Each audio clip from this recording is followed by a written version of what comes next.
Apakah Anda tahu? Kata Anne penuh percaya diri. Aku telah bertekad untuk menikmati perjalanan ini. Aku sudah sering mengalaminya. Jika kita bertekad sungguh-sungguh, kita akan betul-betul menikmatinya. Tentu saja, kita harus melakukannya dengan yakin. Aku tak akan berpikir tentang kembali ke panti asuhan ketika kita melakukan perjalanan. Aku hanya akan berpikir tentang perjalanan ini. Oh, lihat, di sana ada segerumbul mawar liar yang tumbuh lebih awal. Bukankah itu indah? Apakah Anda berpikir kita akan bahagia jika menjadi mawar? Bukankah akan menyenangkan jika mawar-mawar itu bisa berbicara? Aku yakin mereka akan menceritakan kepada kita hal-hal yang menyenangkan. Dan bukankah merah jambu adalah warna yang paling memukau di dunia? Aku sangat menyukainya, tapi aku tidak bisa memakainya. Orang-orang berambut merah tidak bisa mengenakan pakaian merah jambu, bahkan dalam imajinasi mereka. Apakah Anda pernah mengenal seseorang yang memiliki rambut merah ketika masih muda, tetapi rambutnya berubah warna ketika dewasa? Tidak, aku tidak tahu. Apakah pernah mengenalnya? Jawab Marilla tanpa merasa menyesal. Dan kupikir hal itu juga tidak akan terjadi denganmu. Anne mendesah. Yah, sebuah harapan lain menguap. Hidupku adalah sebuah lahan pemakaman sempurna untuk harapan-harapan yang terkubur. Kalimat itu pernah kubaca dalam sebuah buku. Dan aku mengatakannya untuk membuat diriku nyaman ketika aku kecewa terhadap sesuatu. Aku tidak bisa melihat bagaimana kalimat itu membuatku nyaman, sahut Marilla. Aku merasa nyaman karena kalimat itu terdengar begitu indah dan romantis, seolah-olah aku adalah tokoh utama di buku itu. Aku begitu menyukai hal-hal romantis, dan sebuah pemakaman penuh dengan harapan yang terkubur adalah suatu hal paling romantis yang bisa dipikirkan oleh seseorang. Iya kan? Aku senang karena aku memilikinya. Apakah kita akan menyeberangi danau riak air berkilau hari ini? Kita tidak akan menyeberangi danau Beri, jika itu yang kau maksud dengan danau riak air berkilaumu. Kita akan melewati jalan pantai. Jalan pantai terdengar indah, kata Anne sambil menerawang.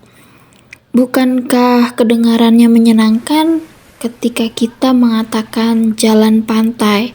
Ada sebuah gambaran di benakku yang muncul begitu cepat, dan white sand, pasir putih, juga nama yang cantik. Tetapi aku lebih menyukai nama Avonlea. Avonlea adalah nama yang elok, terdengar bagaikan musik.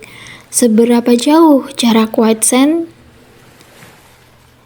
8 kilo. Dan karena kau memiliki keterampilan berbicara, kau mungkin bisa menceritakan apa yang kau tahu tentang dirimu untuk tujuan tertentu. Oh, apa yang ku ketahui tentang diriku benar-benar bukan hal yang berguna, jawab Anne dengan berani. Jika Anda mengizinkanku untuk mengatakan apa yang kubayangkan tentang diriku, Anda akan menganggapnya lebih menarik. Tidak, aku tidak ingin hayalanmu. Ceritakan saja fakta-fakta yang murni, mulai dari awal. Di mana kau lahir dan berapa umurmu? Aku berumur 11 pada bulan Maret yang lalu, jawab Anne. Kembali ke fakta yang murni dengan desahan pelan. Dan aku lahir di Bolingbroke, Nova Scotia. Nama ayahku adalah Walter Shirley. Dia seorang guru di sekolah menengah Bolingbroke. Nama ibuku Bertha Shirley. Bukankah Walter dan Bertha adalah nama-nama indah? Aku sangat senang karena orang tuaku memiliki nama-nama yang indah. Pasti rasanya tidak menyenangkan jika ayahmu bernama, sebut saja Jedediah. Betul kan? Kupikir nama seseorang tidak menjadi masalah selama dia menjadi dirinya sendiri, kata Marilla.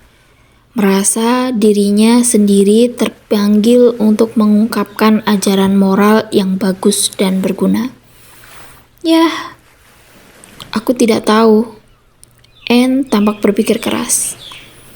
Aku pernah membaca sebuah buku bahwa disebut apapun setangkai mawar, aromanya akan sama harumnya, tapi aku tidak pernah bisa mempercayainya. Aku tidak percaya bahwa setangkai mawar akan sama indahnya jika disebut bunga tahi ayam atau kol singgung. Aku percaya bahwa ayahku akan sama baiknya jika namanya Jedediah. Tapi aku tidak yakin hal itu bisa kuterima dengan baik. Baiklah, ibuku juga seorang guru di sekolah menengah tersebut.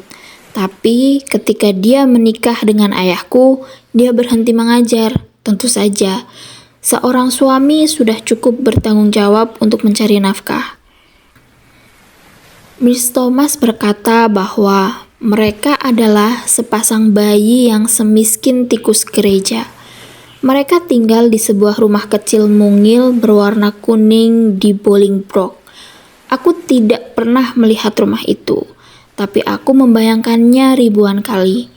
Kupikir rumah itu ditumbuhi tanaman honeysuckle di ambang jendelanya, tanaman lilac di halaman depannya, dan bunga-bunga lily of the valley di bagian dalam gerbangnya.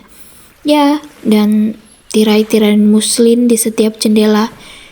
Tirai muslin selalu memberi nuansa pada suatu rumah.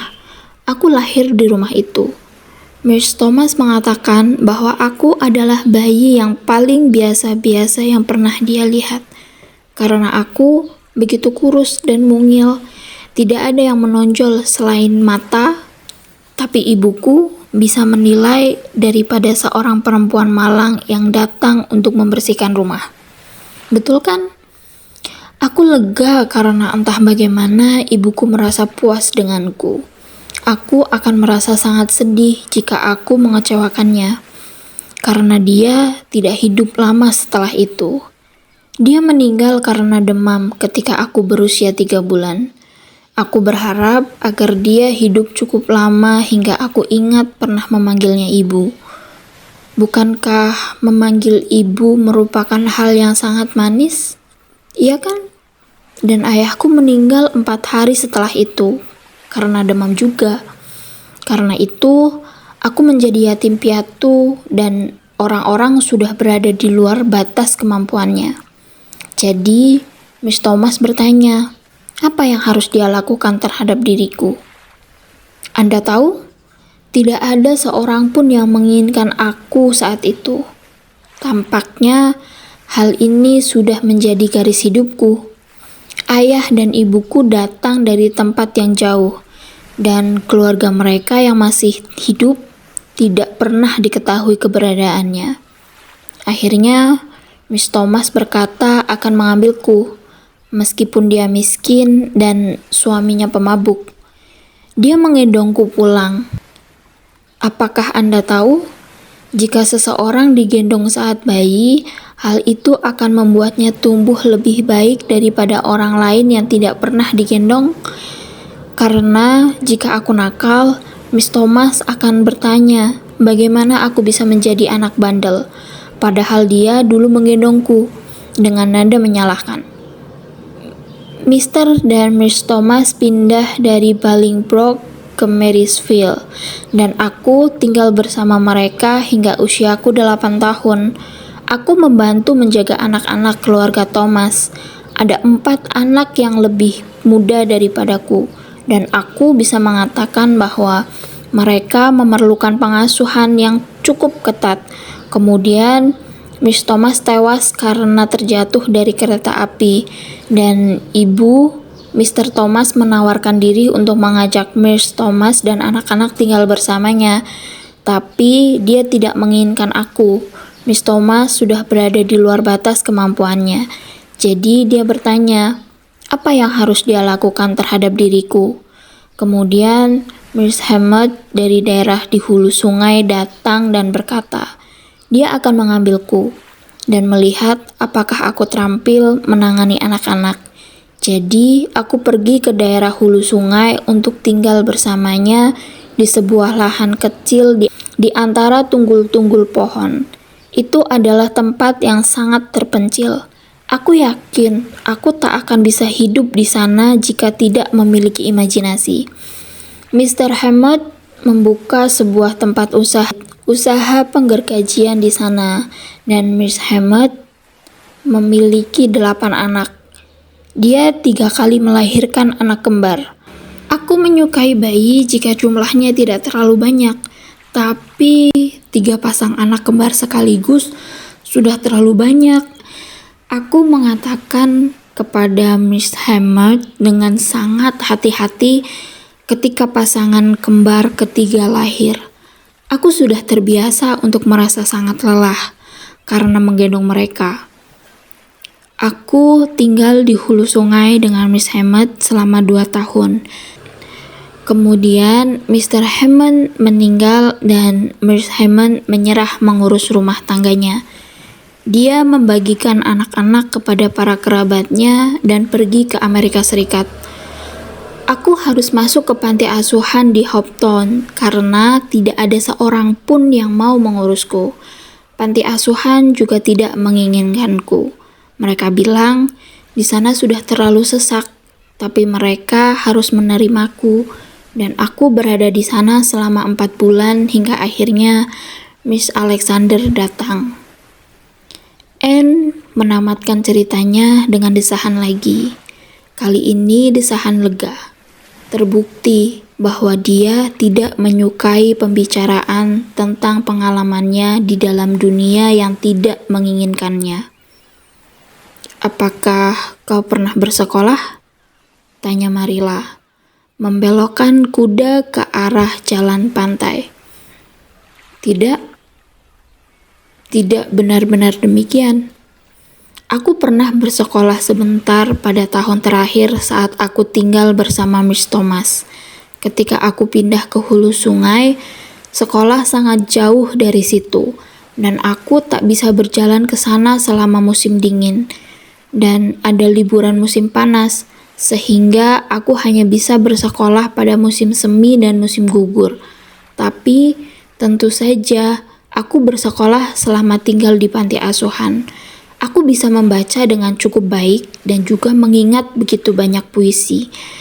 Perempuan Hohenlinden, Edinburgh setelah Flodden, Bingen di dekat Sungai Rin, beberapa bait wanita dari danau, dan hampir seluruh musim karya James Thomson.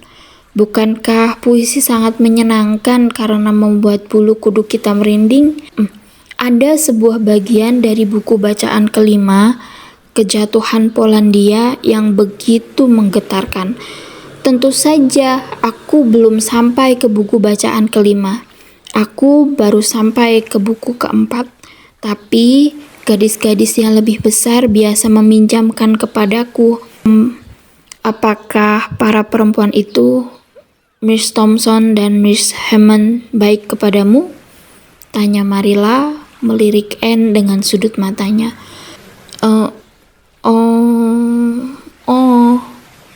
Anne menjawab ragu. Wajah mungilnya yang sensitif tiba-tiba memerah dan kerutan malu membayang di dahinya. "Oh, mereka bermaksud begitu. Aku tahu mereka bermaksud untuk bersikap baik dan semurah hati mungkin. Dan ketika orang-orang bermaksud baik kepada kita, kita tidak akan terlalu peduli jika mereka tidak diam saja selalu begitu. Anda tahu, mereka memiliki banyak hal untuk dikhawatirkan.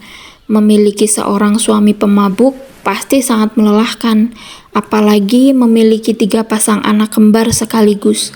Betul kan? Tapi aku yakin mereka bermaksud baik kepadaku." Marilla tidak mengajukan pertanyaan lagi. Anne tenggelam dalam kebisuan selama mereka menapaki jalan pantai. Marilla mengendalikan kuda tanpa memperhatikan, karena memikirkan sesuatu dengan serius. Rasa iba terhadap gadis kecil ini tiba-tiba memenuhi hatinya. Sungguh, seorang anak yang memiliki kehidupan hampa dan tak pernah dicintai. Sebuah kehidupan penuh dengan kebosanan, kemiskinan, dan pengabaian. Marilah sekarang cukup bisa mengerti sejarah Anne yang belum terungkap semua dan menemukan kebenaran. Tidak heran, anak ini begitu bahagia karena suatu harapan untuk bisa memiliki sebuah rumah yang sebenarnya. Sungguh menyedihkan jika dia harus kembali ke panti asuhan. Apakah dia, Marilla, harus menuruti kemauan Matthew yang tidak beralasan dan membiarkan anak itu tetap tinggal? Matthew tampaknya tetap menginginkan hal itu, dan anak ini tampaknya adalah makhluk kecil yang baik dan bisa diajari. Dia memiliki banyak sekali kata-kata untuk diungkapkan, pikir Marilla, tapi dia bisa dilatih untuk mengaturnya. Dan tidak ada hal buruk atau kasar dalam perkataannya. Dia bersikap seperti anak perempuan terhormat. Tampaknya, orang tua anak ini adalah orang-orang yang baik. Jalan pantai itu rimbun, liar, dan sepi. Di sebelah kanan, pohon-pohon cemara tumbuh lebat. Jiwa mereka tidak terusik oleh empasan angin teluk selama bertahun-tahun. Jadi, dedaunannya rimbun. Di sebelah kiri ada sebuah tebing curam berbatu paras yang berwarna merah. Jadi, di jalan itu, kuda yang tidak setenang kuda milik Matthew bisa membuat orang-orang di belakangnya merasa gugup. Jauh di dasar tebing, bebatuan yang terkikis ombak tersebar di sana. Dan ada sebuah pantai kecil berpasir dipenuhi batu koral yang bagaikan permata lautan. Setelah itu, terhampar lautan berkilauan dan biru. Di atas laut, burung-burung camar berterbangan. Paruh mereka berkilat keperakan di bawah sinar mentari. Bukankah laut itu menakjubkan? Tanya Anne bangkit dari keheningan cukup lama yang membuatnya terpukau. Sekali waktu ketika aku tinggal di Marysville, Mr. Thomas menyewa sebuah kereta kuda ekspres dan membawa kami semua menghabiskan sehari penuh di sebuah pantai yang berjarak 10 kilo dari sana. Aku menikmati setiap saat pada hari itu. Bahkan meskipun aku harus menjaga anak-anak sepanjang waktu, aku tetap menyimpan kenangan indah itu dalam khayalanku selama bertahun-tahun. Tapi pantai ini lebih indah daripada pantai Marysville. Bukankah camar-camar itu mengagumkan? Apakah Anda ingin menjadi camar? Kupikir aku ingin. Jika saja aku bukan seorang gadis kecil. Bukankah menyenangkan untuk bangun saat fajar menjelang, menyelam ke dalam air, lalu keluar menuju angkasa biru indah itu sepanjang hari, kemudian pada malam hari terbang kembali ke salah satu sarang? Oh, aku bisa membayangkan diriku sendiri melakukannya. Bolehkah aku tahu apa sebenarnya bangunan besar di depan sana? Itu Hotel White Sands. Mr. Kirky yang mengelolanya. Tapi musim liburan belum mulai. Banyak wisatawan Amerika yang datang kemari selama musim panas. Mereka berpikir pantai ini merupakan tujuan yang tepat. Sepertinya gedung itu adalah rumah Miss Alexander, kata Anne dengan penuh kepedihan. Aku tak ingin tiba di sana, entah bagaimana. Tampaknya hal itu adalah akhir dari segalanya.